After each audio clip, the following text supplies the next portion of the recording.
Cervical degenerative disc disease repair.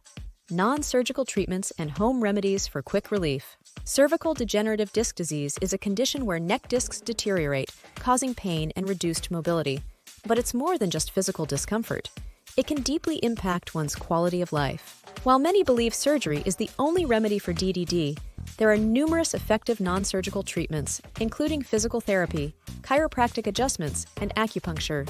Home remedies, such as heat and cold therapy, specific exercises, dietary changes, and natural supplements, can offer immediate relief and support the healing process. Starting a healing journey involves setting realistic expectations, tracking progress, and understanding that consistency and patience are key to achieving a pain-free future. Cervical degenerative disc disease is more than just an intimidating name. It's a genuine discomfort that many face daily. But before you resign yourself to the idea of surgery, hold on a minute.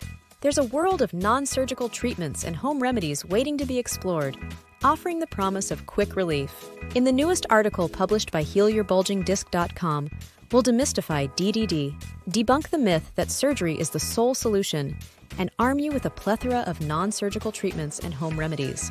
By the end, you'll be equipped with the knowledge and tools to embark on a healing journey, aiming for a future where neck pain is a distant memory. Visit the link in the video description to read the full article today.